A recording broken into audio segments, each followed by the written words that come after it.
Assalamualaikum dan selamat sejahtera. Kami dari kumpulan 6 ingin membentangkan tentang eutanasia antara hak untuk hidup dan hak untuk mati. Kandungan di dalam proposal kami adalah apa itu eutanasia, teknologi dalam eutanasia, kebaikan dan keburukan eutanasia, hukum eutanasia dalam agama, eutanasia dari segi undang-undang, hak kewajipan pesakit dan doktor. Nama saya Alami Farha binti Adnan. Saya akan terangkan apa itu eutanasia. Eutanasia akan dikategorikan dalam 3 bahasa, iaitu bahasa Yunani, bahasa Melayu dan bahasa kedoktoran. Dalam kata mudah, bahasa Yunani eu bermaksud baik atau normal, thanatos bermaksud mati. Manakala bahasa Melayu, perbuatan mematikan seseorang yang menanggung azab penyakit yang tidak dapat disembuhkan atas dasar berperi kemanusiaan supaya pesakit tersebut tidak berpanjangan mengalami azab. Manakala bahasa kedoktoran adalah mengakhiri kehidupan seseorang secara sengaja dengan cara menghilangkan nyawa. Terdapat 5 jenis eutanasia, iaitu eutanasia aktif, eutanasia pasif, eutanasia sukarela, eutanasia bukan sukarela, eutanasia secara tidak sukarela. Eutanasia aktif adalah suatu perbuatan secara langsung dengan niat membunuh pesakit, manakala eutanasia pasif adalah perbuatan menghentikan perubatan atau tindakan memanjangkan hayat seseorang individu. Eutanasia sukarela berlaku apabila pesakit meminta agar ditamatkan hayatnya secara sukarela. Eutanasia bukan sukarela pula, ia berlaku apabila seseorang itu tidak sedar sewaktu ingin membuat keputusan untuk dirinya sendiri. Manakala eutanasia secara tidak sukarela terjadi apabila eutanasia dilaksanakan bertentangan dengan kerelaan pesakit. Teknologi dalam eutanasia, stetoskop yang boleh disambung terus ke telefon bimbit untuk berkongsi mendengar bunyi degupan jantung. Mesin ventilator digunakan untuk memberi bantuan pernafasan kepada pesakit yang mengalami penyakit mati otak atau koma. MRI scan digunakan untuk pengesanan awal kanser dan ketumbuhan pada pesakit. Assalamualaikum dan selamat sejahtera. Nama saya Nur Farah Arisha binti Zul Sabri. Untuk bahagian seterusnya, saya akan menerangkan mengenai kebaikan dan keburukan eutanasia. Untuk kebaikan eutanasia, yang pertama adalah untuk dapat menghilangkan pendertaan penyakit yang tidak dapat ditanggung oleh pesakit, khususnya penyakit yang sangat kronik dan juga penyakit yang agak lama untuk dirawat. Yang kedua, untuk membantu untuk merealisasikan impian seseorang untuk menguruskan kehidupannya sendiri, sama ada untuk meneruskan kehidupan atau sebaliknya. Yang ketiga adalah doktor mempunyai peranan minimal dalam proses eutanasia moden. Bermaksud proses eutanasia moden pada masa kini hanya memerlukan teknologi pemodenan tanpa mengharapkan 100% bantuan daripada doktor. Yang terakhir adalah dapat mengurangkan dana perubatan. Dana perubatan yang selebihnya boleh digunakan untuk merawat penyakit yang lain yang memerlukan dana dan juga kos yang agak tinggi. Untuk keburukan eutanasia pula, yang pertama adalah kurangnya nilai kemanusiaan. Seperti kita tahu, menamatkan riwayat hidup seseorang merupakan satu perkara dan etika yang agak bermoral dan boleh menjadi isu hangat di dalam sesebuah negara. Yang kedua adalah isu dengan persetujuan antara pesakit dan juga doktor. Yang ketiga, perubatan eutanasia tidak sentiasa memberikan hasil yang dijanjikan. Yang keempat, eutanasia boleh membenarkan seseorang lebih memilih kematian daripada mencari penawar untuk penyakit. Baiklah, subtopik seterusnya akan dibincangkan oleh saya, Nur Aina Syafiqah binti Azlan, iaitu saya akan membincangkan hukum eutanasia dalam pandangan agama.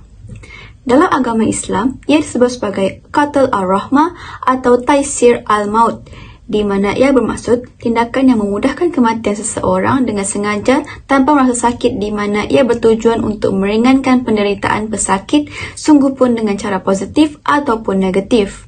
Perkara ini amatlah dilarang dalam agama Islam dan berdosa besar kepada sesiapa yang melakukannya. Kenapa ia dilarang? Hal ini, hak seseorang untuk hidup dan mati merupakan anugerah Allah Subhanahu Wa Taala kepada manusia, di mana manusia diamanahkan dengan tubuh badan supaya menjaganya dengan baik mengikut landasan yang telah ditetapkan oleh Allah. Hal ini, kematian seseorang bukanlah terletak pada tangan doktor ataupun tangan manusia. Dalam kod Islam, etika perubatan telah dinyatakan bahawa doktor tidak mempunyai kuasa untuk mematikan atau menamatkan nyawa seseorang pesakit walaupun pesakit tersebut tidak dapat dipulihkan dalam keadaan saintifik. Akan tetapi, pesakit yang telah mati secara klinikal seperti mati otak hendaklah diberhentikan bantuan pernafasan disebabkan akan membebankan bil hospital dan lain-lain. Dalam agama Kristian, perkara euthanasia dilarang dan amat menentangnya. Ia dikatakan di kitab-kitab bahawa euthanasia dan bunuh diri menentang perintah Tuhan kerana hanya Tuhan yang mempunyai hak untuk menentukan hidup dan mati seseorang. Seterusnya ialah agama Buddha. Bagi penganut Buddha, mereka hendaklah mematuhi 5 kemoralan ataupun lebih dikenali sebagai sila.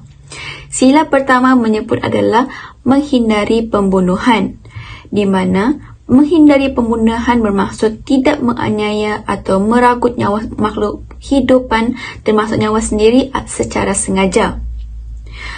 Dalam agama Buddha, mereka berpegang teguh kepada hukum karma di mana perbuatan baik dan perbuatan yang jahat meninggalkan kesan yang buruk. Jika seseorang itu belum merasakan karma, ia akan mendapat karma tersebut di kelahiran yang baru. Hal ini, euthanasia akan memberikan karma yang buruk di kelahiran semula kepada yang terlibat.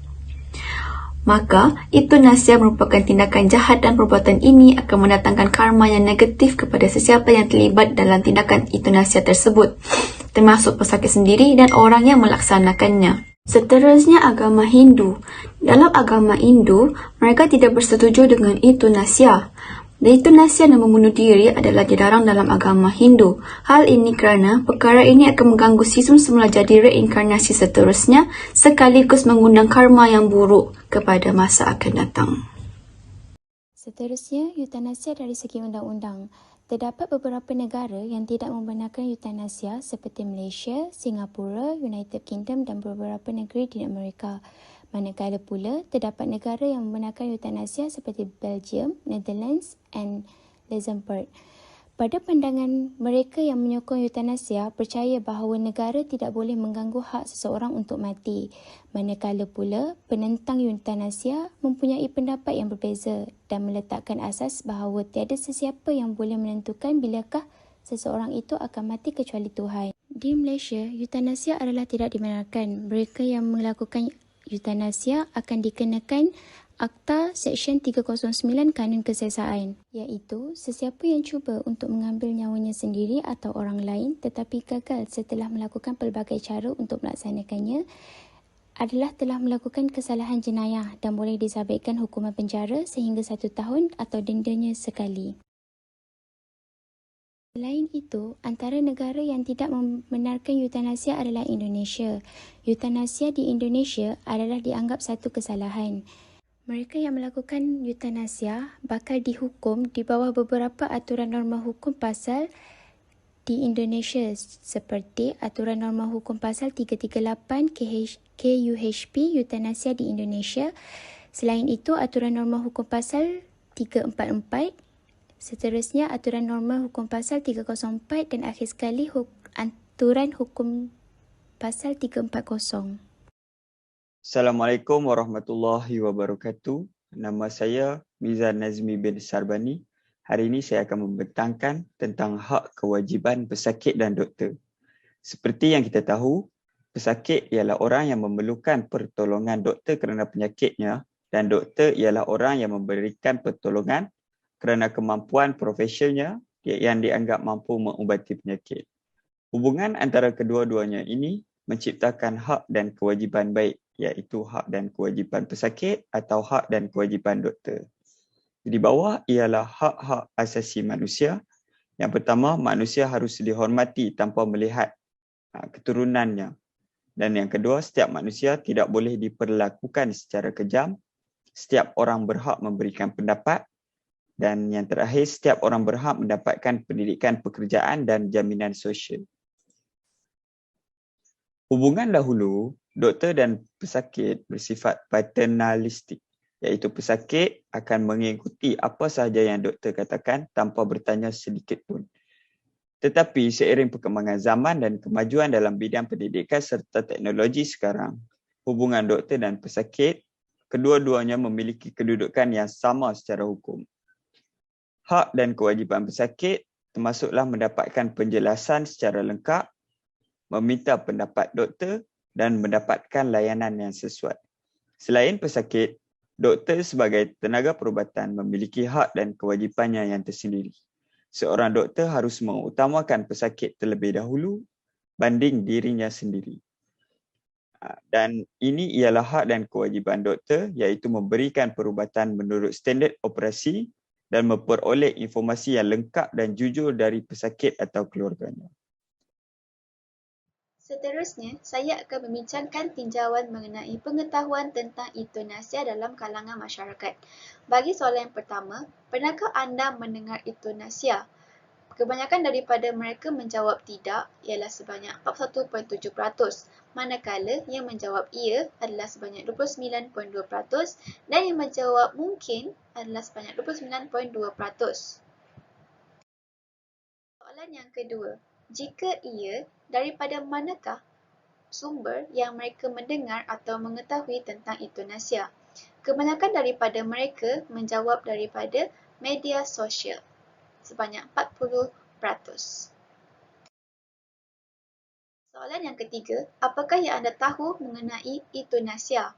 Kebanyakan mereka menjawab euthanasia adalah untuk menamatkan nyawa seseorang secara paksaan atau relaan. Bagi soalan yang keempat, mengapakah sesetengah masyarakat ingin melakukan euthanasia? Kebanyakan daripada mereka adalah menjawab kurangkan beban keluarga dan masyarakat. Bagi soalan yang kelima, bagi pendapat anda, adakah euthanasia ini perkara yang perlu diteruskan dalam dunia? Kebanyakan daripada mereka menjawab adalah tidak. Soalan yang terakhir ini berdasarkan soalan yang sebelum ini. Jika ada yang menjawab ya, nyatakan kenapa.